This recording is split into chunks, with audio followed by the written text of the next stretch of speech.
Yeah. Hi, everybody. This is Gayle, and I'm here with Laurel. So, welcome to our Saturday night live stream. I'm so excited. We're talking Yeah. about Disability Pride Month, and we're going to have a little party. Yay. I'm Yeah. so excited. Whoa, I've got music coming from somewhere. Oh, I've got an ad playing somehow. Anyway, make that go away. So, anyhow, I think it's going to be fun. And if you guys want to join us live, or you gals want to join us live on the screen, let me know. I'll be glad to post that link and make it available. So leave that message down there in the chat. We do the live streams at 7 o'clock on Saturday nights, but Disability Pride Month is a pretty big one. And it's really kind of quiet. You don't hear about parades or parties or anything like that, but it's all a celebration about being able to take pride in what we can do and doing it despite of the disabilities. Right. So that's what we're here for. And Laurel's here. So we'll get this party started. And Candy is here too with me. Yay! Hi, Candy. Yeah. She's been potty, so she's all good and everything. Yay. Well, that's good. So, my husband is out playing with my service dog. So if you hear clanking and banging, that's what's going on. That is exactly what's going on. So he's just running. He's got the zoomies. And y'all have he is. But you know what? It's a fallacy about that. Candy is just as energetic. My vet said if it was the first time I've ever meeting her, she would think she's like only 2 or 3 years old, the way she behaves, but her great face gives her away. Okay.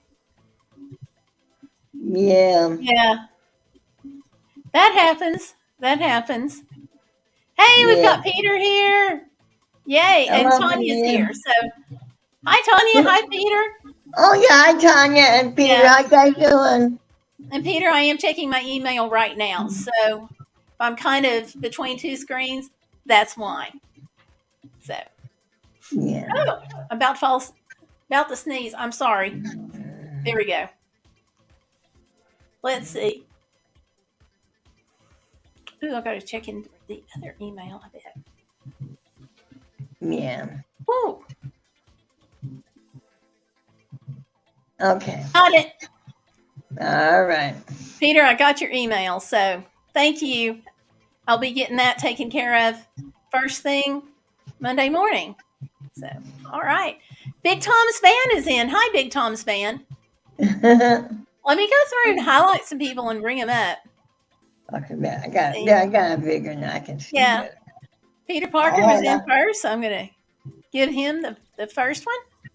There we go. And Tanya's in, and Big Tom's fan. It just moved. There you go. There's Tanya. And there's Big Tom's fan. So you all welcome. Welcome. Little bit of background on this. Disability Pride Month is about people who have disabilities. It's about reframing the conversation, and it's about enjoying life despite challenges. So it started like way back in 1990 when the American with Disabilities Act came into play. That was in July. First started out as just a day here and a day there, and then we got our own month. But don't confuse it with Gay Pride, because that's totally different. This is Disability Pride, and we do have our own flag, and it does have some rainbow type colors in it, but it is two totally different things. Just so you know. And let's see. I think I've got a couple of links down. Oh, hi, busy lady. Busy lady's there, yeah. Yay! Hi, busy lady. Okay, so I've got a couple of links down below in the description box. And oh my gosh, thank you, Tanya. Thank you. Tanya just gave us a super chat. So Oh, thank yeah, that's you. nice. Yeah. Yay. Appreciate that. Oh, So, hi, Big Tom's van. I didn't realize he was on too. Hi, Big yeah, Tom's. Yeah. he's here. Okay. Well, let me know whenever you want me to read about There's Missy. the ADA definition of disability. I can, Okay, yeah, we'll I'll do bring that. that up. Let me bring that up. Okay. And when I was doing some looking for information on this stream, I actually found a timeline of disability rights in the United States, which I thought was interesting. So we'll talk about that too. Go ahead and talk Yeah. about like what a disability is, and because I know that's something that stretches across a lot of folks on the channel. So Yeah. I know Okay. I'm going to blow these a lot. I just think it's fun. So if it gets on y'all's nerves, let me know. Okay. So, are you ready for me to read the ADA definition of a disability? Okay, go for it. Okay. So the ADA defines a person with a disability as a person who has a physical or mental impairment that substantially limits one or more major life activities. This includes people who have a record of such impairment, even, this is the key factor too, even if they do not currently have a disability. It also includes individuals who do not have a disability but are regarded as having one. In other words, you haven't been officially diagnosed, but the doctors from interviewing the patient, family, and friends, and the describes the person's behavior or ability, and so it's assumed that this, so like they can say, well, you most likely have neuropathy even though you haven't, because sometimes it takes several tests and stuff to show that, and so Oh, the yeah. doctor can say, yeah.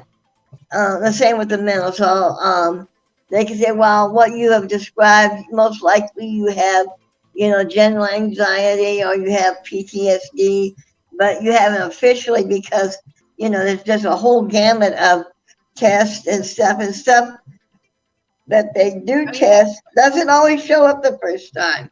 So, you know, It can take I mean, right. with medical testing, it can take forever. So And it that's can what. take forever to find a doctor that'll listen to you. So that's why it says that they are regarded as having a disability. And so, how that affects people is, okay. Some people have, disabilities all their life, but they don't have any um, special needs. So they don't need a surface dog. They don't necessarily need any medical equipment, and they don't need any special transportation. So and I'm looking in, not, and you'd have to look in your local city and state and county what their but they usually have to go by ADA law. And so ADA, we have access van. In other states are called other things, but it's public transportation. It's a van service for people with disabilities that couldn't otherwise use the bus. Okay. Now they go by ADA definition. In other words, so you have to meet ADA requirements. And so you might not meet ADA requirements, and so you wouldn't be able to ride on that, use that van service, but you would, but they can accommodate you on the bus. So, for instance, if you can't do steps, they either have, well, now with all the new buses, they don't even have the steps anymore, but they have the buses that lean or have a lift that goes down. So you can ride the public bus with whatever your disability is. But for people like me that need the van service, you have to meet ADA requirements. And so I have an ID card that you have to have that after you've been through their whole evaluation. They give you a card. It used to be every 3 years. They've changed it now to every 10. Once you've been with them for a while, I don't have to be reevaluated for 10 years, so that's good. Because then you have to go down there and do a bunch of little silly things. But anyways, so I qualify under the ADA, so I can ride this special van service, which is great. And I'm glad you have it. Some right, places, like up here where I live, we really don't have anything like that much. You can call a few days ahead and try to schedule something, but yeah, it's not. I know a lot of people who complain about it because it's not like a regular route, and yeah. Well, it's tough to do it when I'm just you're saying, out in a rural lot, areas. yeah, a lot of times it's in the bigger metropolitan areas, So I mean, Cincinnati isn't the hugest, but it's not the smallest. But so ours doesn't come just the city; it's the county, and so the way it works is you go get this evaluation. They evaluate your doctor. You have your your doctor fills out a form and you fill out an application, and it states all your disabilities and how they apply for it. And so when I mentioned about the disabilities, it doesn't have to be a physical. It can be a mental or a mental, a developmental, or it could be a behavior. So for people like that are on the autism spectrum, or other people that just have some other, I know, some people I know that they don't, their condition is so rare that they don't even have a name for their medical, but mentally affects them. And so Right. there are people that ride the access van that don't have any physical disabilities, but they can't deal with public transportation, can't deal with all the different changes, like all the different bus stops, all the people getting on and off. They might have some type of anxiety. So I have general anxiety disorder. So, people getting on and off, and, if somebody gets on there and they, some people get kind of, uh, you know, manic, or they can get kind of, I don't want to call, I don't want to call it. They're not physically aggressive, or what do you call it? But they can become agitated, and then that can set off my anxiety. So that's why I can't deal with. So I can't deal with big crowds or an influx of changing. So, like, in other words, people getting on, people getting off, how many bus stops and all that. So there's different reasons people ride the access. So some because of their physical needs, some because of their mental, some of their behavioral. Uh, but all of them have to meet the ADA requirements. And a lot of not only the public transportation has service for it, but there's also like we have a huge children's hospital, and we also have like about 4 different really huge hospitals in our county, and they have their own service. So so and that at children's hospital in our city, and in a lot of cities, they can go up to age 25. In other words, well, here's how it works. They're not going to take somebody that's 25 as a new patient. But say you've been type 1 diabetic since you were 12, like my son. Sometimes they like to prolong that study to see the long range effects on their health. So they'll still go to children's hospital even though they're not a child.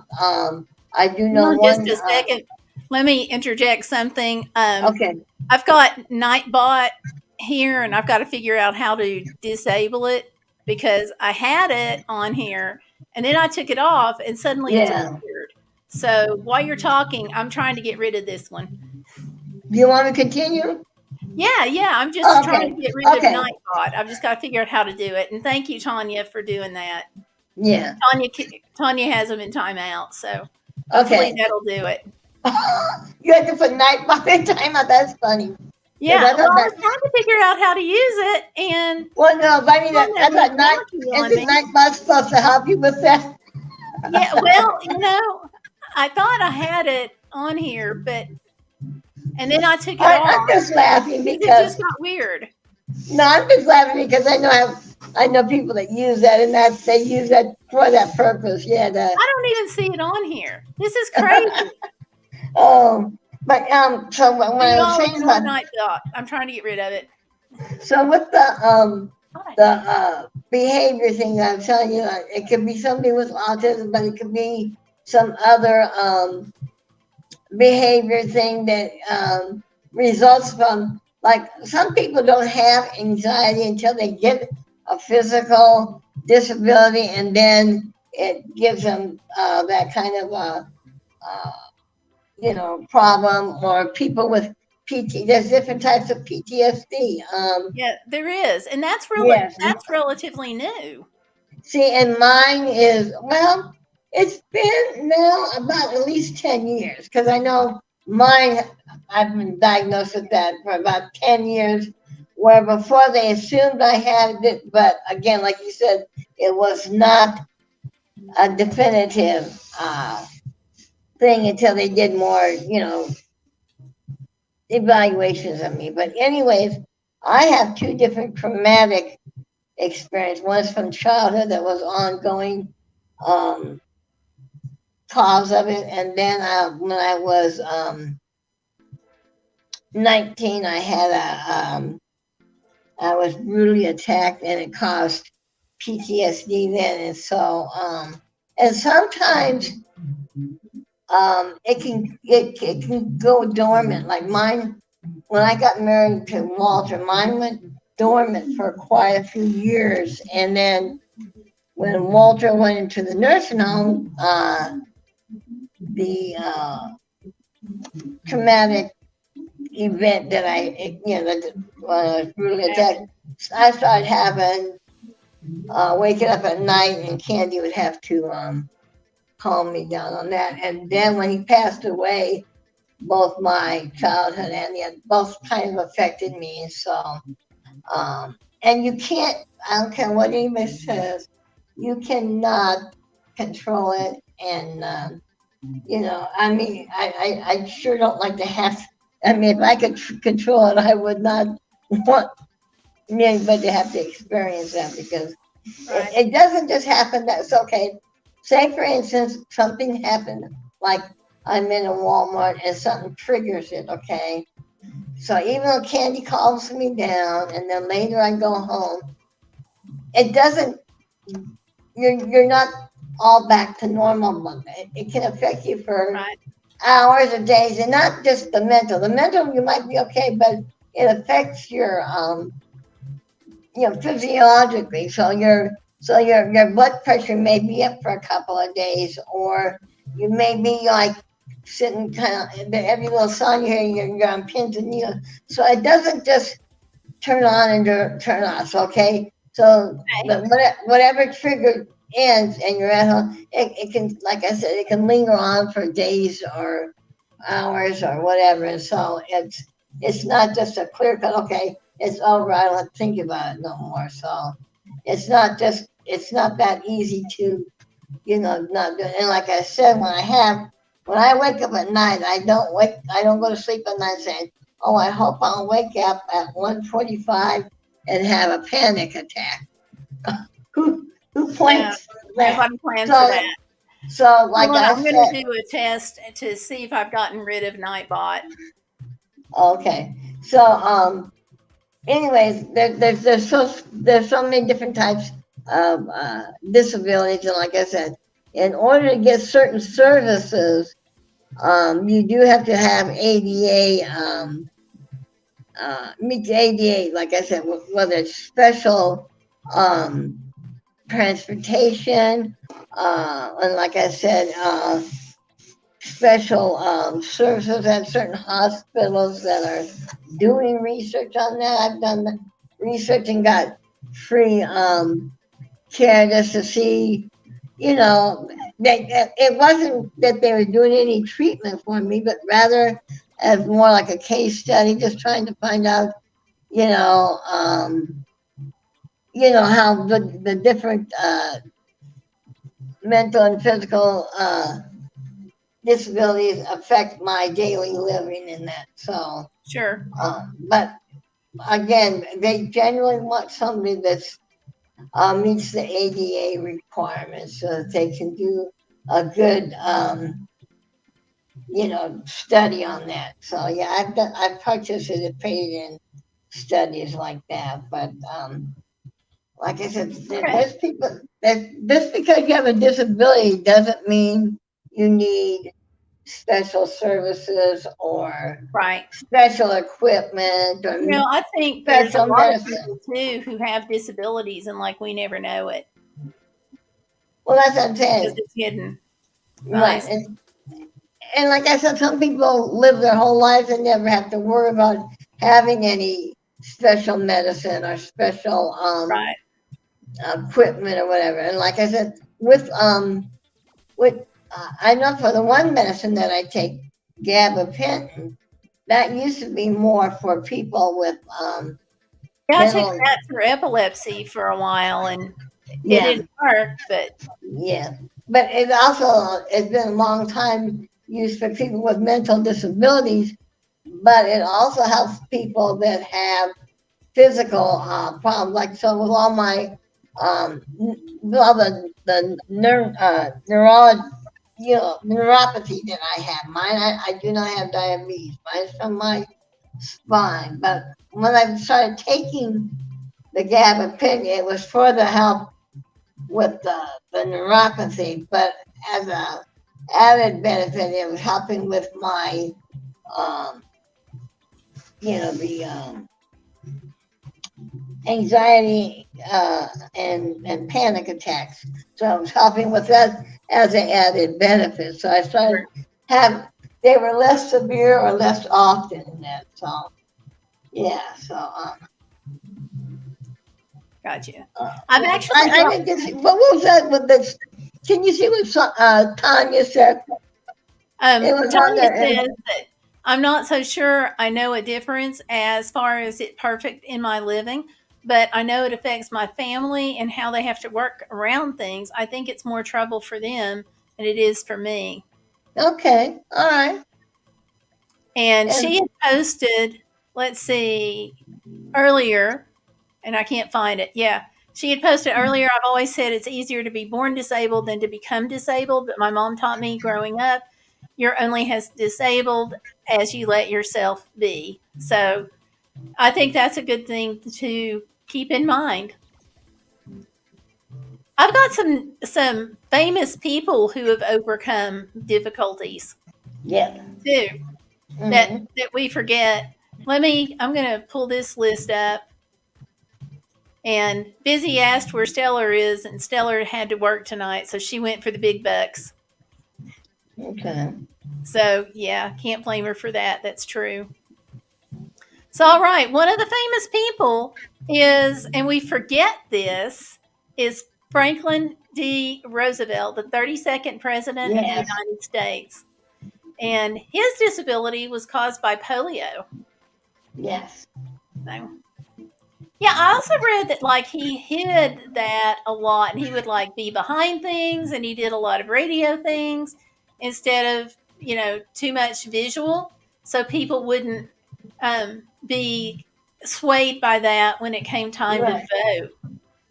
Well, And it's sad that like all that time ago, people looked down on people who have disabilities and we still do that.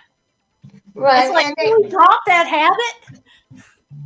well, and they didn't think he would be competent to do his job. I know I read where his wife did a lot of stuff uh, that they thought, the president was, and in other words, she was doing the president's duties, but Helping out with some of it. yeah, so, But but nobody knew it was that she was making these decisions and stuff. I think had they known that, they were like, "Uh-oh, we've got a lady running the country." could be. So she did do that. She did help him out on that sometimes. Yeah. Yeah. And I've got Ray Charles. Yeah. If y'all don't know who Ray Charles is, he was a singer, a Yeah. songwriter, And he was a pianist, and he could just make that piano. He was just dancing all over those keys. Blind at the age of 7. Yep. So he was a kid. Yeah. But I've also got a couple that are more recent. Here we go. Tammy Duckworth. Now, I never heard of her much before she came onto the political scene, and I kind of, I don't want to say I ignored her, but I kind of did because she's not like with my state or anything. So the politicians that I usually about are from my state. Right. And come to find out, she's a former U.S. Army colonel and lost both of her legs and partial use of her right arm while serving as a helicopter pilot in the Iraqi War. Right. See? So huge props to that. So I'm going to post that. So, yeah, I mean, people who have, just because we have a disability doesn't mean that we don't live and don't contribute to society. Right. But like I said, some people never need any added services, like they don't need any special transportation or equipment or even medicine. And I just thought how neat that the president that signed the ADA law, he himself ended up having to have a service dog. I thought, wow. So he basically helped himself out with that. But at that time, he never thought he was going to need that, you know? So, yeah, that was really not. Yeah.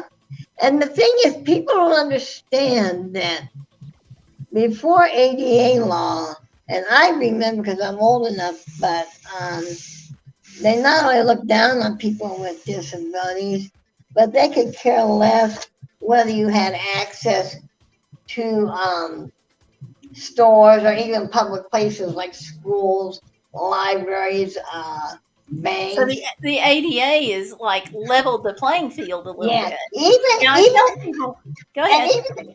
And even but even like in the police station, say you got arrested, it might not even been that big. Maybe you did petty theft, whatever. They put you in with the other able-bodied prisoners. I mean, like, really, okay. What if I'm, a quadriplegic and you're gonna stick me in with the yeah, that'd be rough. Yeah. And Tanya over here, she's made a comment. She said she thinks it's also how others treat you and affects your self-esteem when you're disabled. It affects your self-esteem when you're not. But children, especially, can be cruel to other children. Yes. I think that's true. I think that's true. And we see that battle over service dogs in school, and the kids sometimes welcome the service dog, and then sometimes they don't. There was a TikTok that I saw the other day, and I'm sorry I can't remember whose it was because it just came up in my timeline. But it was somebody at her school that was giving her a hard time over having the service dog and kept trying to call the service dog to her and stuff. And you can't do that, but it's so frustrating that you have this access issue. And I personally am thankful for the ADA. Yay. Yeah. All right. Hi, Rosie. It's good to meet you. Welcome. Yeah. Hi, Rosie. I was going to just throw in a little bit extra on about the President Bush. He had a form of Parkinson's. It doesn't state there's more. Parkinson's has different things, but that's what he ended up having. And so I guess that's why he had, what was his service dog's name? I can't think the dog's name. I can't think of it either. Right, but that's why he ended up with a service dog, because of the Parkinson's. And like I said, if you went like places to the zoo or something, they had no. If you couldn't get in and out of the doors yourself, a lot of people they did. Well, not only they didn't have, you know, the the one they didn't physically have it set up so handicapped people could, use that. But before all the ADA law, people, I guess, were, should I hold the door for them or should I let the person try themselves? They were at a, like, if I help them, am I making them feel less adequate? If I don't help them, am I acting, cold or How are they going to see it? yeah. So they didn't know. So before ADA, they really didn't know what kind of behavior should I do. And even now, I notice in the grocery store, some people will be watching me struggling open with a couple of the doors in, like where you get your milk and that kind of stuff. Right. And the Some one people lady, don't know what the to do. one lady the other day was, yeah, I was gonna say the one lady was really nice the other day. She goes, "I hope you don't think I'm staring. I was just wanting to make sure did you get because she watched me do it 3 or 4 times. I finally got it open like after 4 times, and so and then what I do is once I get it open a couple of inches, Candy's little body will help. Rosie, her. Well, she'll squeeze in, like wedge in so the door doesn't all close all the way back, and then I can pull it open. But yeah, the same when I pull something off the shelf and I drop it. Do I want somebody to pick it up for me, or Right. do I want to go ahead and do the best that I can picking up myself? So a couple times I'll see people ahead of me, I'll say, "Oh, thank you for wanting help." But I like to try myself just to keep myself, active. And they say, "Okay, yeah." So they'll watch me do. Sometimes I have to take my feet and pull it up to my hands, and but I get it. So yeah, that and like I said, what I tell most people is, and like I said, it's individuals. So it varies from person to person, but Right. you're pretty much safe that if you're not sure whether somebody wants to help, you can say, "Is there anything I can do for you?" Yeah, I think it's always better to Yeah. to ask and make sure than to Yeah, just let somebody struggle and stare at them. yeah. I Well, get I so think. frustrated with the dumb looks. Well, I But, think too that some words are offensive to people with disabilities because again, it makes them feel less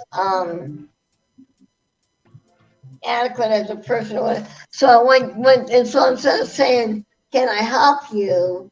then that makes you sound like your help was like I said, the best way to say. Well, there are people that they might be new with their disability, and so they haven't even come to grips with how they feel about themselves having a disability. It could send right. them into depression. So, like I said, Well, the and a large best way part of to. that, I think if society accepted us more, we could accept us more. But it's not You always know, true. and in this day and age too, I think most people have something wrong. It just may not be to the level where it is a disability. Yeah, But we all but have something to deal with these days. yeah, but yeah, there are some conditions that, like I said, I had a friend that recently she found out that she has MS, and so she's having a lot more problems, but she's still come to grips that she's getting worse with this MS, and so to say, "Oh, can I help you?" Boring. It kind of triggers her fear of, "Oh, I'm not going to be useful." So, like I said, by saying, "Is there something I can do for you?" it sounds less. It just sounds less demeaning, like, "Oh, Right. that you need help." But is there something I can do for you, or is there something I can get for you, or whatever, rather than saying the word help? Like I said, there was a gentleman that moved in our building, and he had found out that he was going blind, and he was going to be totally blind within less than a year. Okay, well, there's a gentleman that lived in our building, and he was blind, but he's been blind since birth. And actually, he could see colors and shapes when he was up until he was about 18. But he played the piano in the public schools. But the activities director in our building said, could you talk with this, I mean, get to know this new gentleman, whatever his name, I can't remember his name. Anyways, the guy that was born blind, she said, George, can you help, whatever, we'll just call him Trevor, get acquainted with the building. And he said, no, I already tried, and he was just downright rude to me, even though I told him that, I myself and visually impaired, Right. that he was totally blind. And he goes, I don't care what you're doing. I'm dealing with it. So he hadn't come to grips with himself going blind. So he was, not in a good place mentally. So I think, like when George would say, I like to help you get to know where everything's at, where we do the activities, where the elevator's looking. And he didn't want that because, like I said, he's coming to grips with going blind. And eventually he did, but he'd rather run into walls and other silly things before he would. I think it was partly pride and partly fear of this going blind. So you never know where somebody is. Going blind would be really hard. One of my best friends is going through that. She's got a congenital situation and she's losing her eyesight. And she has sometimes the same problem that like I had when I was on the walker. And that is people deliberately stepping in front of her. She's got the cane, but instead of giving her space and going around her, people will deliberately step in front of her. And when I was, spent like 5 months with my foot having to relearn to walk, and I was on the walker, I had people do the exact same thing. Remember being in a store one time, a gift shop, looking for some things, and this guy just was like, and then he just cuts in front of me and grabs something off the shelf, and it was like I was not actually impeding him. He was just grumpy. And you can't really do anything with people like that. I wish I'd had this. I could have blown it in the ear.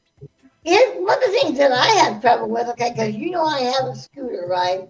So when I get on the and Tanya just said something about, she says, it's like me, I can drive. My car doesn't look like your car. Hers is a mobility scooter. Right. So, but so with my scooter sometimes, many times, you would think, okay, my building is for handicapped or seniors, and a lot of people have, both senior and handicapped. And I don't know where their mind is at, but they lose all. Okay, so if you and I are standing in an elevator together, you're not going to stand so close to where you're breathing down my neck, literally, right? Because you give somebody there's something in personal space. Well, with somebody in a chair, that goes out the window. I don't know how many times I've had people literally have their butt hang over my handlebar. Now, I've got that basket on my cart. Right.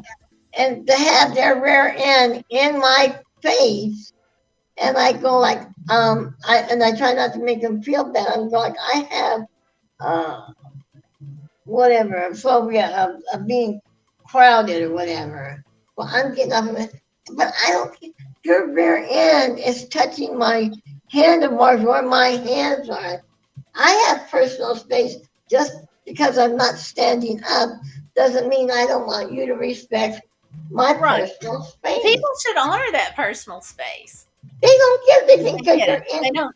Yeah, they don't understand. Well, I'm not going to go back to something that Rosie has said too. She says that people with disabilities are like my best friends since college. Want the truth, good advice, and a good ear? They are it. I so totally get that. I do. My best friends and the ones I can count on and the ones that are here in this chat room. I mean, you guys are awesome, and you all have issues with disabilities too, and so, some of you, and I just, y'all are my buds. You're who I go to, and the friends I have offline that I go to that I can depend on. They've all got a disability. Yeah, and Do another you thing I think it's have. because everybody? Do you think it's because? And y'all chime in on the chat too. Do you think it's because we all have something we can identify with, and that's our common thing?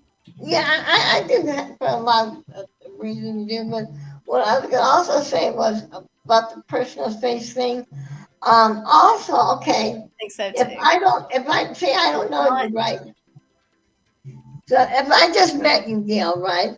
I'm Right. not gonna come up behind you and give you a well, hello, and pat you on your back. Like some people do a kind of a, kind of a hard pat, like hello, kind of welcome.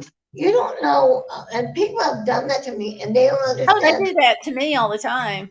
At But church, especially, like if I don't know somebody and like they're visiting or something, then there's a lot of hugs and whatnot. And yeah, well, I mean, the hug is one thing, but when they give you like that kind of friendly, jolly slap on the back, you don't know. They might have, a ruptured disc. They may have some other with all my nerve damage, and I do have that rotating neck thing. That is just like if you took and stuck, an electrical gave me a shock. I mean, I like tell people that. And the other thing is, other people that do know me, they know a lot of my condition, they'll come up and rub my arm and ask how you do. And I told them over and over, with all my nerve damage, even if it's a gentle rub, it can feel like you're taking and rubbing sandpaper on me. And I understand that. I almost want to put a sign on it that says, well, I do. I really do want to get where it says some disabilities are invisible. But like I said, you don't know. My son didn't even realize that. He would come up behind his dad sometimes and give him a big hug. I said, you can't do that because he had a ruptured disc in his neck. I said, if you startle him too much, it can cause that neck injury to get worse. And he goes, oh, I said, well, that's the whole idea. Find out before you do something, I don't care how friendly or, well-meaning it was, you still need to know. Like I said, I have to wear, I did want to show you some of my equipment. And if I wore it all the time, I would look like the Tin Man. Okay, I'm throwing in a book title. Tanya mentioned the book, and I put that link in, and I just put in another book too. The URL got cut off, so I'm reposting it. Yeah. Well, I'm sure. Tanya can identify, but like here is my. Do I hear a TV or something? Wait a minute. Unfortunately, I'm trying to decide. Yes, my neighbor's got his window open. Oh, your neighbor.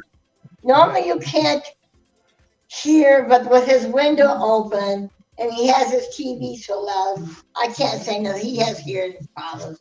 Okay, so, I thought it might be my husband. I was going to go fuss at him. No, it's my neighbor. He's off the hook then. Okay. But see, this is my back brace. I'm trying to get it. There you go. All right, see that? That's a big old thing, and it's got little knobs to tighten it up. And then I have a gel pack that can either be heated or chilled, depending on what the pain is. Then I have knee braces for my legs. So it goes from upper thigh to my halfway down my shin bone. And it's got metal rods, and it's got some other things. Plus, it's got straps. It's got memory foam. It's got a whole bunch of. So if I wear it all, I'm like the Tin Man. And then sometimes I have to wear hand supports, ankle supports, elbow supports. I have my neck collar, and I'm going like, and so when you get every time I seem like I go at least once a year, I get a new diagnosis, and that, like I said, that goes to the part of that sometimes it takes you a while to like. I sometimes I cringe going to my pain doctor.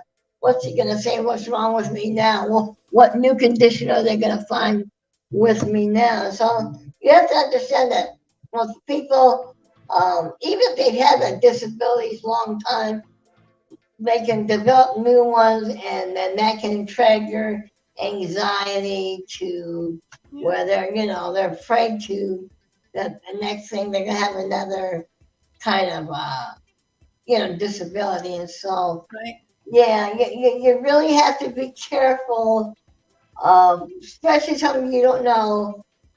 I would just say, smile, and a smile goes a long ways. And It then does. yeah, and again, it doesn't hurt to ask. They could say, "Do you mind if I give you a hug?" And you could say, "Well, not today. I'm hurting," or "Thank you for the offer, but right now I'm having a lot of nerve pain." And that way gives you an opportunity whether you want to accept that hug or not accept It that does. hug. And I think that is so important. I mean, because you've got a whole range of people that don't want to be hugged. And I remember, like, literally 5 weeks after I was sexually assaulted and Right, I was beaten. That's how I got the head injury and the epilepsy. right, I went to church and somebody thought it was a really good idea to call me down front and lay hands on me and pray over me. And believe me, I was glad for the prayer. It was the laying on of hands with everybody crowding in that kind of got to me. But yeah, I understand where they were coming from. But I went back to the pastor later and I'm like, do me a favor, like put this on your list, number one, of things that you don't do again. yeah, Because it's not just to me, it could have been to anybody. right, And I totally understood, but I was like, don't do this. And right, at the time, we didn't know I had PTSD. right. And it was like, a little rocky there for a minute. So, Yeah. Well, that's what I'm you know, saying. That people and do I that to posted, me. They'll come up and they don't even touch me, but they'll just be behind me. And like I said, because I had to turn my whole body. And there's times when I'm coming in, when it's starting to get a little bit dark, and we have to scan this little fog to get into the building. gotcha. And all of a sudden, I scan it, and then I have to turn back into the position to go through the door, and all of a sudden somebody just, and I'll like, "Oh, please don't do that." And they'll go like, "What?" I said, "If you're coming in, say hello or say, don't just Say all of a sudden something. be right behind me." "Well, what's your problem?" I said, "You know what? I have PTSD." And he said, "So what?" And I'm like, "Wow, that was Yeah, real see, nice." some people don't get it. And it's I like tried I to feel explain to bad him. because they don't get it because, but the only way they're going to is to be there, and I don't want that to happen either. But But I yeah. mean, I So, and tried to explain. I just posted too about a book. I know I've mentioned it before, but the story of the blind man whose dog led people out of the building on 911. Oh, yes, His whole yes, story, his whole story is just amazing. And yes, he's been blind all of his life, and he's got a right, master's degree in physics from right, the University of California. He had note takers and you had some support, but oh my gosh, to be blind and to get a degree in something like physics just blows my mind. And right, then he had this service dog, and he got service dogs early on when they were very first starting. yeah, And he said that I got to meet him, which was really cool. But one of the things about it is because they asked him, how did your dog know that something mhm, major had just happened? And he said, right, well, everybody felt the building shudder. That was just part, mhm, right, obviously what happened. And he said that the dog that he had was terrified of thunder.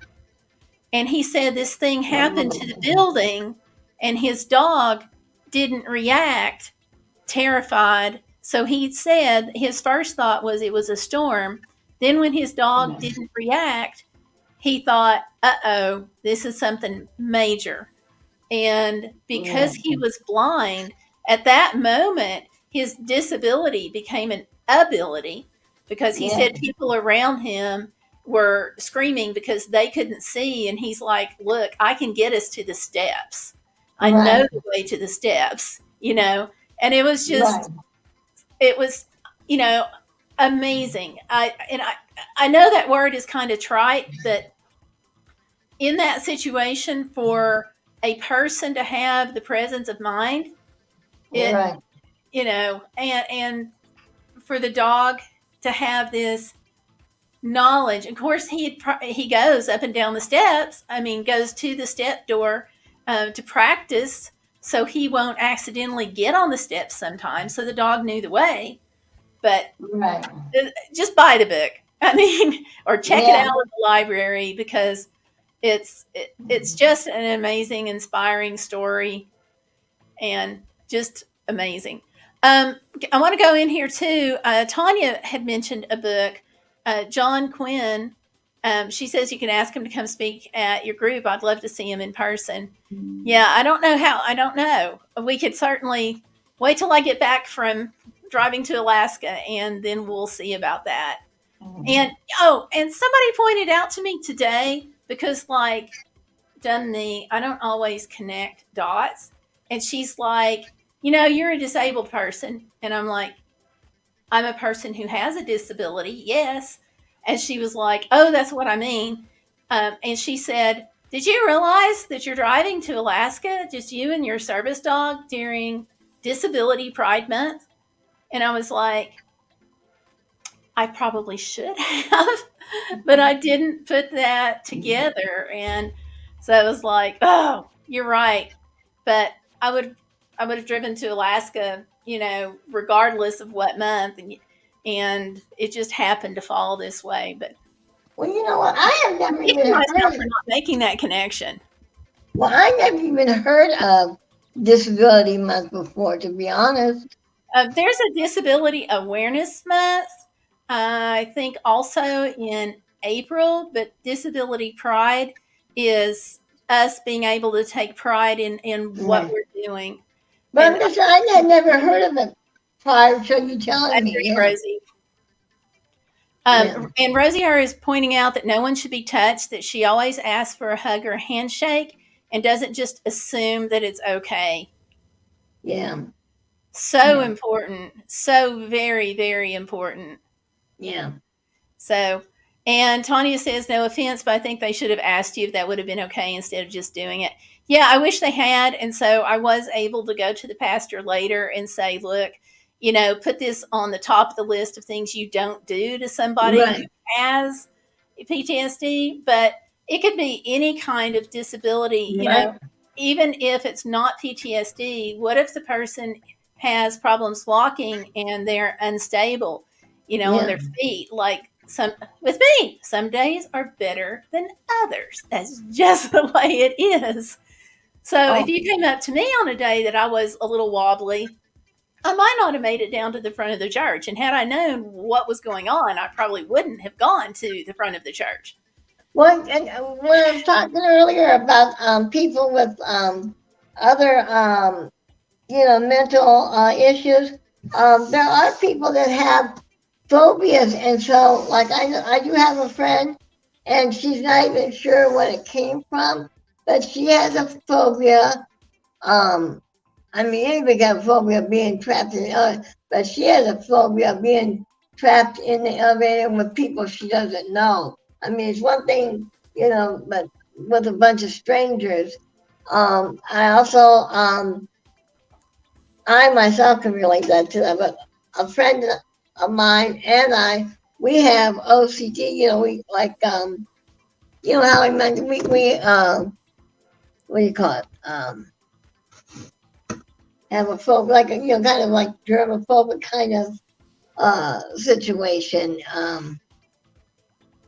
And so a lot of times that what we ask may be unreasonable to some people, but they don't understand Right. where we're coming from. So, like I said, there are a couple people that ride Access because they are afraid of catching a virus way before COVID. COVID, Catching, yeah. yeah, Well, or there's just always things been like, stuff around before COVID, and there's other yeah, stuff now. So, I mean, yeah, there's and tons not of just catching viruses, but they're afraid somebody's got hands that they don't know where their hands have been, kind of thing. So they do write the access for that reason too. So you could have OCD, you could have some kind of phobia. I do have a phobia of walking over bridges because again, I was a family member tried to throw me over a bridge over well, in California they're called freeways, but they were gonna throw me to the freeway. So I still have flashbacks of that. Now there's a bridge where I live where I can go to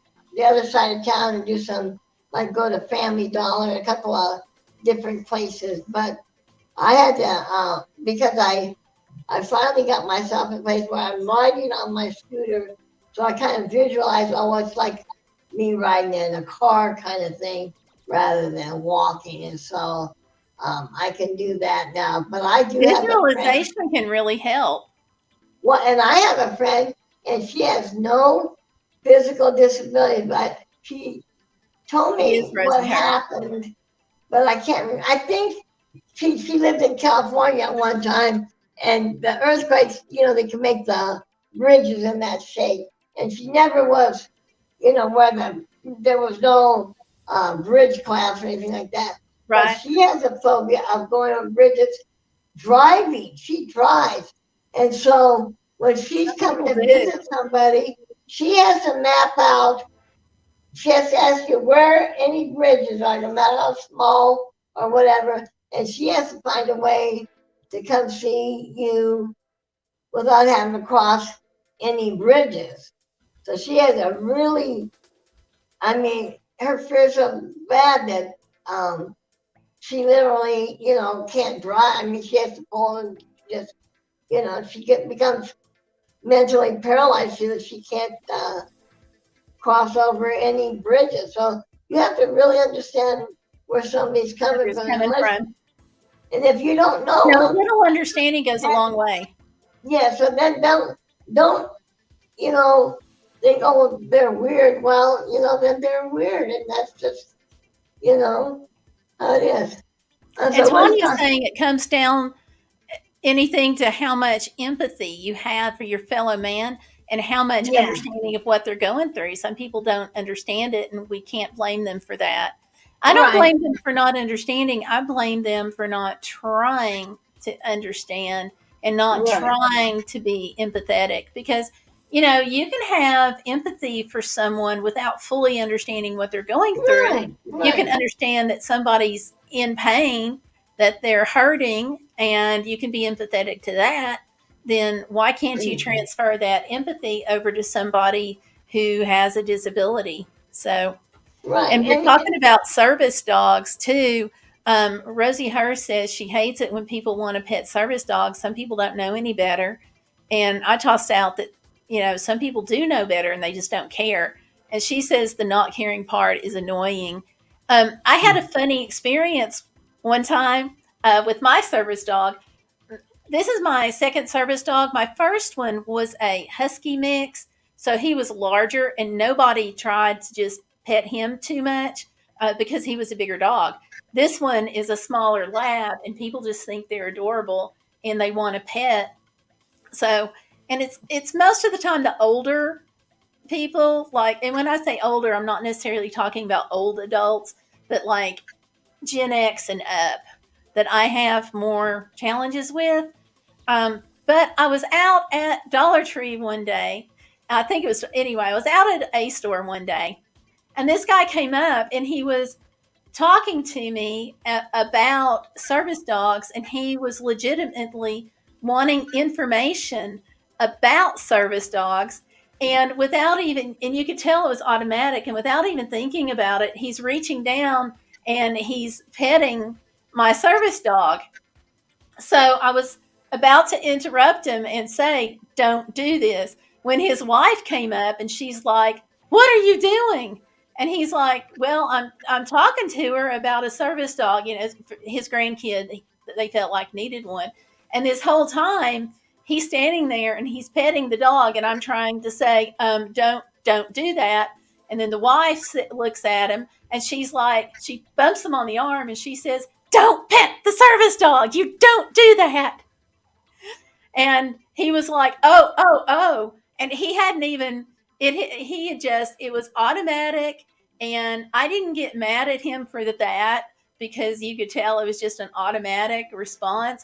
And then when his wife came up and bumped his arm, she's like, "Don't pet the service dog." He was like, "Oh, oh, oh my God. I am so sorry. Did I just, oh, I hope I didn't mess it up. Oh, I am so sorry." You know, he was horrified. And I was like, "Can I just clone you?"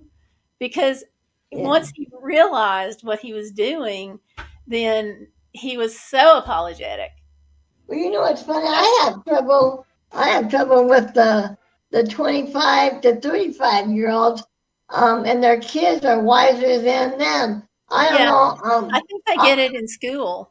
In the grocery store, there's a local grocery store where I live, and we got like 4 or 5 college, and a lot of these people are college Gotcha. age, so some of them like even maybe 36, 37 years old, okay, and they're going to college, and they see people with all kinds of different disabilities, and this area is a dog neighborhood. I mean, people jog with their dogs and walk, take neighborhood walks and all that. But anyways, I don't know how many times I've seen. I mean, young as 3.5, 4 years old.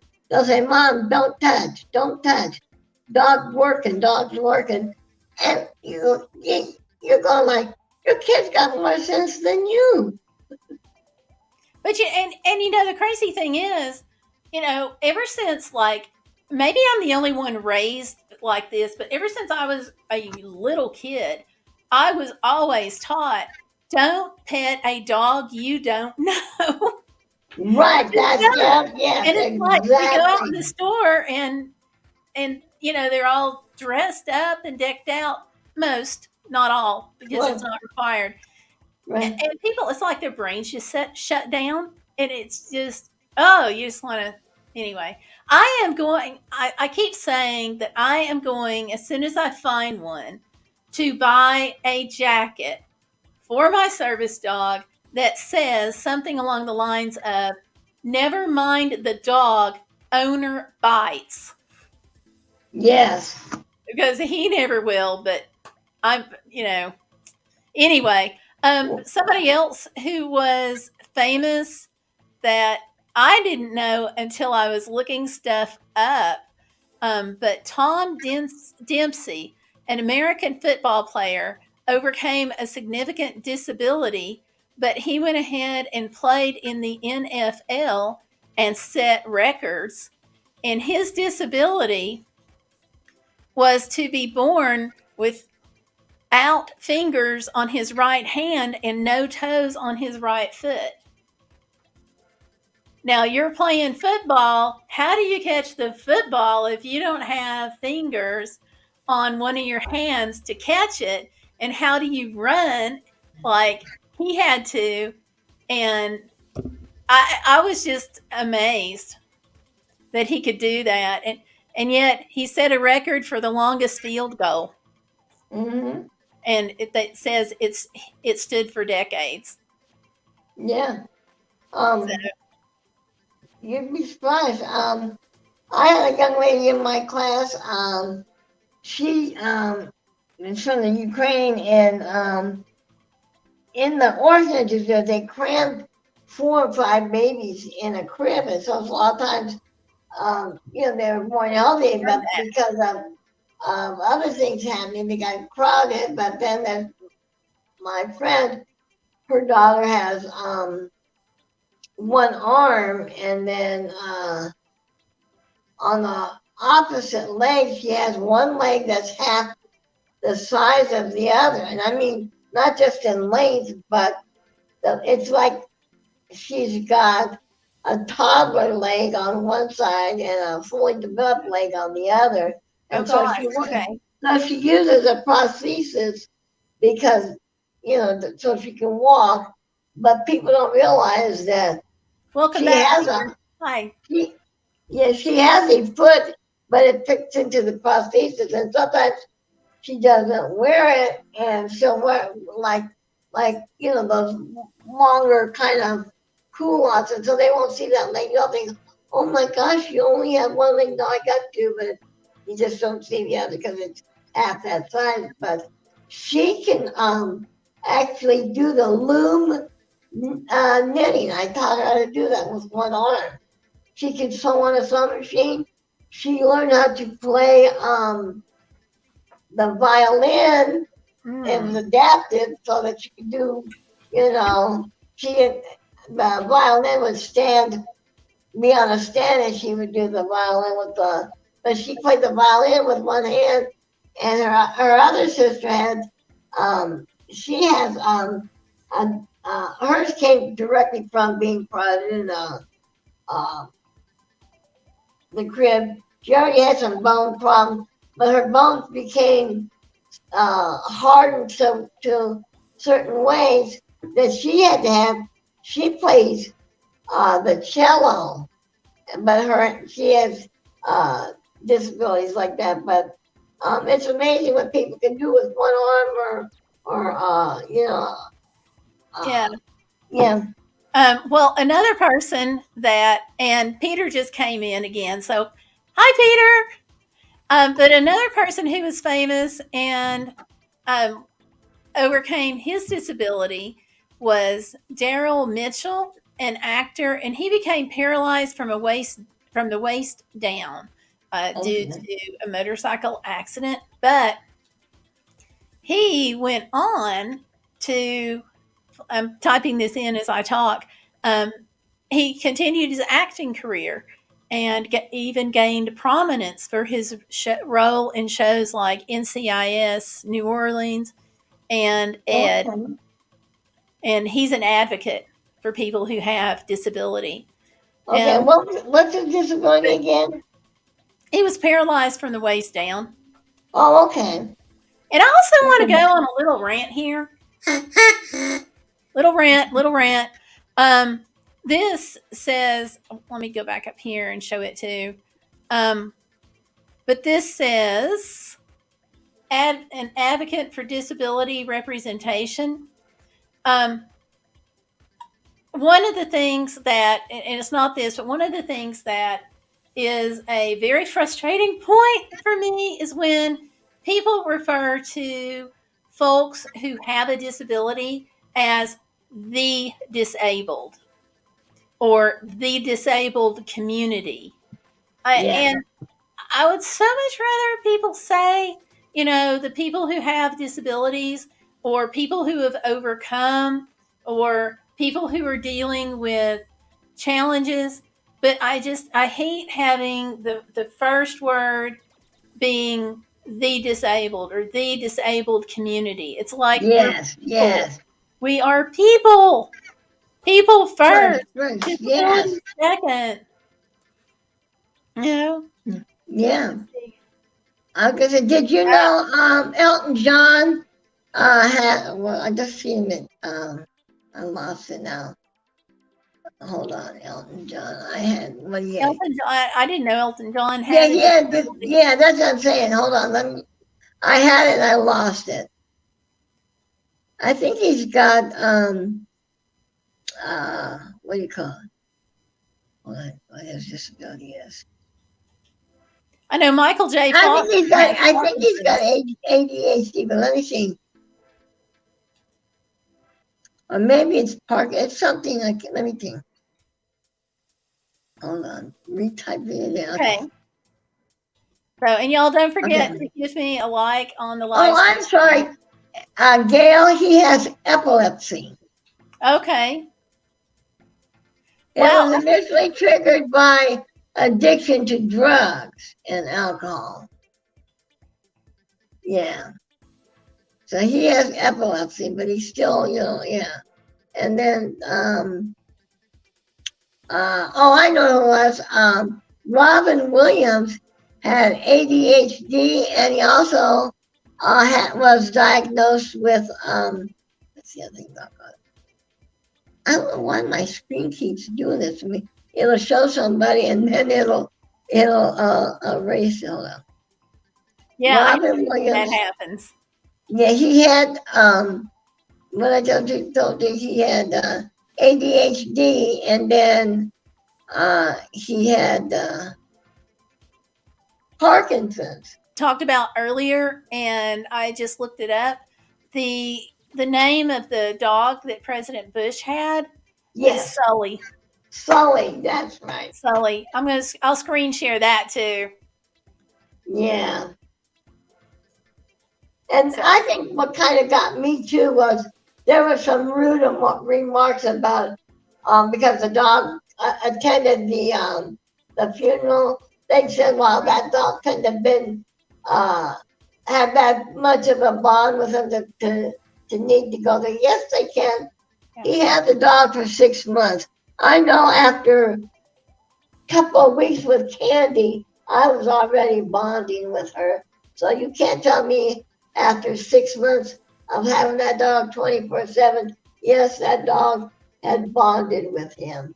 And for them to say that, why would the dog need to be at the funeral? Well, yes, the dog has to have closure like anybody else. When my husband passed away, we took Candy with me and with us to go collect his belongings at the nursing home. And we walked through there, and she kept looking like she was trying to find my husband. I said, Daddy's gone, honey. He's in heaven.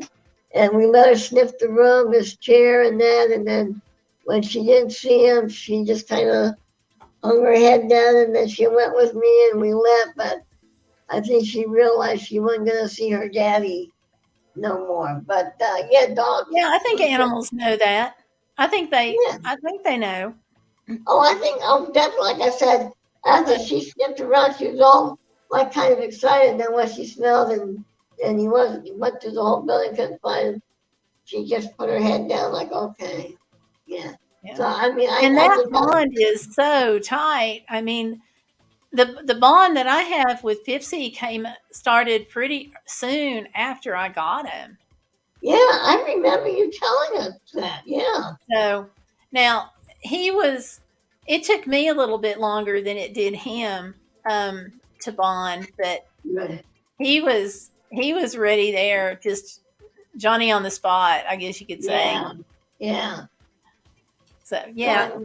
But the bonding is so much tighter with a service dog than with a pet too. I mean, I was not prepared for that because like I'd been around dogs and I thought I bonded with them, but I know I bonded with Tomlin and I know I have bonded with Pipsy. Well, it's a much deeper level. Yes. And like I said, Candy was originally my emotional support, but that's how she became my service dog. She started alerting to my neuropathy maybe a month after I got her. So that's how fast she learned about me, okay?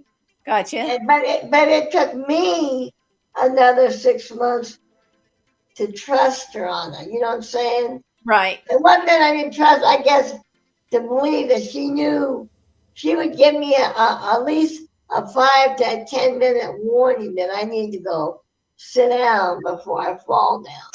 And I told her that time I went to the zoo with my friend, and she knew what kind of thing she learned. She was, I think Candy wants you to go sit down. I said, I felt fine because my scooter was broke, okay? And so I was listening, so I had Candy with me. And I think I did take my cane just as because I didn't have the chair. But I did start to stumble, and it was on level surface. So it wasn't like I was tripping over this. She goes, see, you should have listened to Candy. I didn't fall, but And see, they I told us should in have class, listened to always her. listen to your dog. Yeah. That, Yeah. yeah. So I mean, so like I remember we talked other times where it's not so much as whether the dog is accurate. We have to believe they're accurate of what they're doing. We have to listen to them. Yeah. Yes. Yeah. And see, early on, Pipsy alerted. I'd had him for at most a month. Absolutely at most. Right. And I don't think it was that long. And I was at my daughter's and he was alerting to blood sugar and I didn't realize what it was.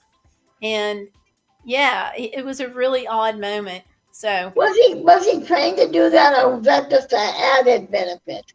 he would they do some training with the dogs. For me, it was I needed him for mobility, and so they train the dogs in certain basic things, and then they work with him more on your specific disability. Right. But they talk in class about how all the service dogs are kind of trained to bring out this innate behavior. So they do know. So yeah, I'm going to share this picture. I just think it's funny. Now he's my wake up alarm clock. Oh no. And there he is. And it's like he will not take no for an answer. He is like, you are getting up right now. And so when I don't, he just flops right on top of me. And he's like, okay, now you're getting up. So it's just a funny thing. But he did a good one at a conference we had to go to in June. And it was just like not long before break at all. And I started, he pawed my leg and I'm like, I know it's going to be okay. We'll just wait. It was like 20 minutes till break time. I thought I'm going to be fine. Thank you for letting me know. I'm not feeling well. I get that, that kind of thing. And so he pawed my leg some more. And I'm like, I'm fine. And we're at a conference with like 1,000 people and we are sitting in the back, but I'm on this bench with friends and I'm like trying to keep this on the down low because I don't want to, bother everybody by getting up and leaving. And so my friend leaned over to me that was next to me and she's like, is he alerting?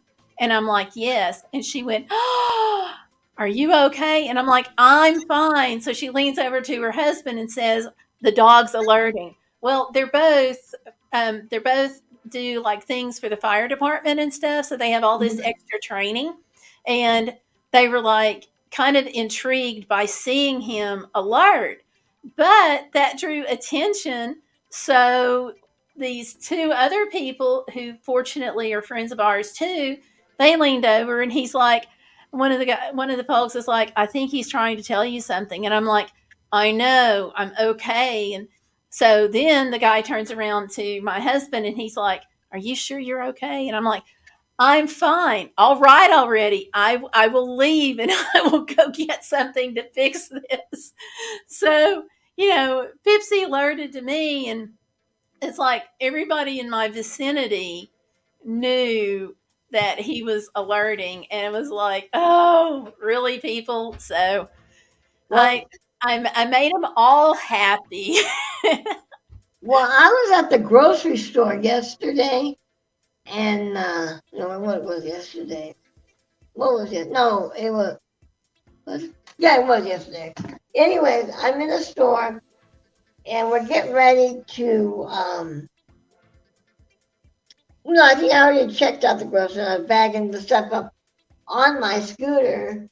And like I said, Candy never barks in public unless there's a reason. And she barked. Right. And I didn't listen to that one bark. So then she taps on the handlebar of my scooter. And I wasn't listening. So she finally grabbed, I had the backpack and she grabbed the backpack away from me. And she just gives me this dead stare. And I go, oh, and then I look at my phone. Oh, yes, I know. I got to take my medicine. It was time for my medicine. And I get he that was stare trying to tell sometimes. me all different ways, tapping on the handlebar and finally just grabbed the back part and looking, lady, I'm talking to you.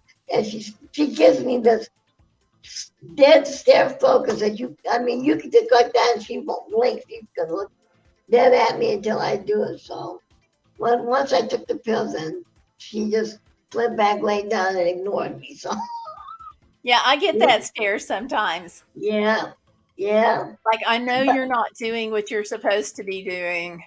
like I said, with people with disabilities, if you don't understand or you're not sure what the problem is, there's nothing wrong with asking. You can just say, may I ask you something personal? Can you share with me what your disability is? And if they said no, they don't want to. I said, oh, that's fine. I'm just trying to know how I can be.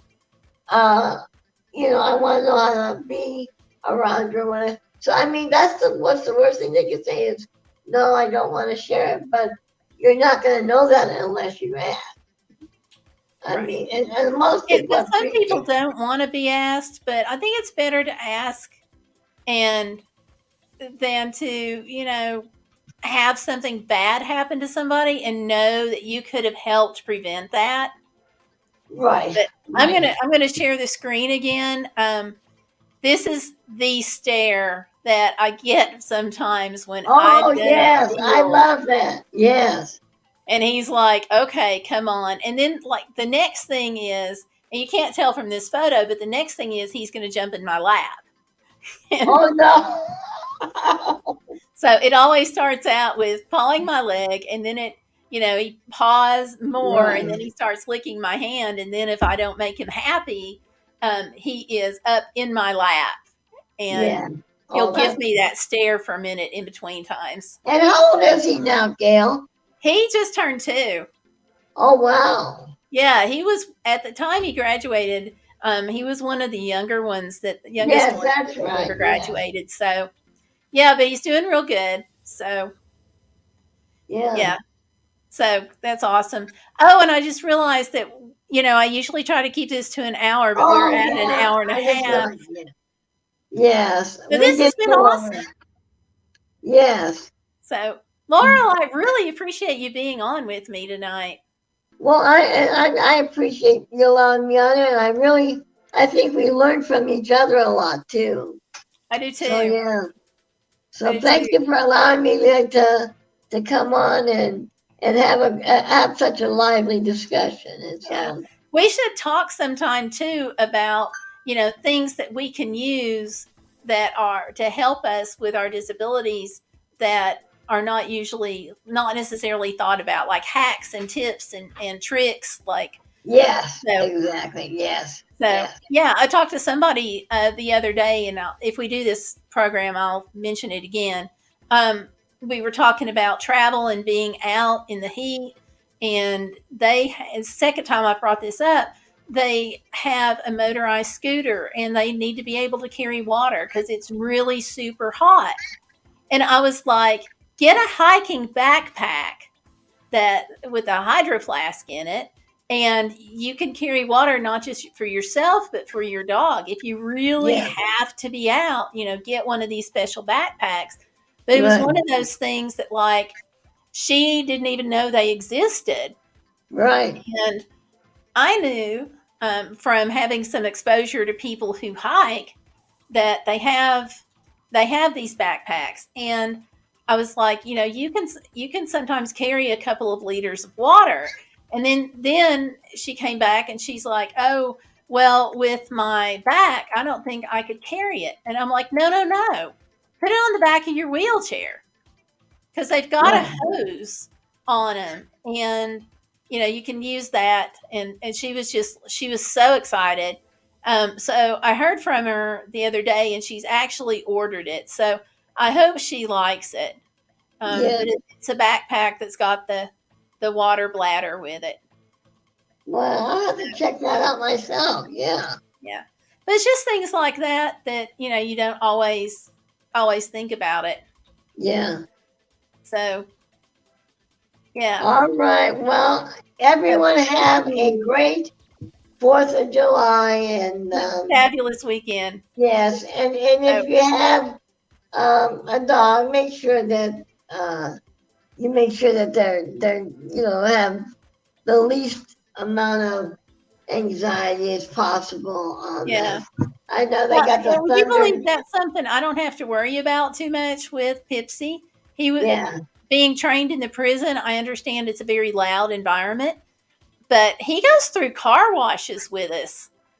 Oh, I know. Good. And yet the And funny thing is, Candy does not mind the fireworks, nor does she allow the parades having marching bands. Because I asked my vet to do a hearing test, I thought maybe she was deaf because those loud fireworks or the loud marching bands when you got 48 drummers drumming like that. And yeah, she said, no, her hearing is perfect. It just she's not phased by it. Yeah. nice. That's So nice. yeah. Oh, So okay, you all. yeah. So I like I said, everybody be safe and enjoy your holiday. And I put a link to the hydration backpack over in the chat so that Oh, you can see what good, I was great. talking about, That'll be y'all. great. So Thanks thank you everybody for again, joining Laura. in. Yes, and thanks everybody for joining in. Thanks. You take care. All Good right. night, Bye. everybody. And don't forget, Bye. it's always about hashtag be Bodacious on this channel, which means you're not going to let Yes. life get in the way of living. So Yes. see you all on a couple of videos this week and then Saturday. So good night, everybody. All right. Good night. Bye.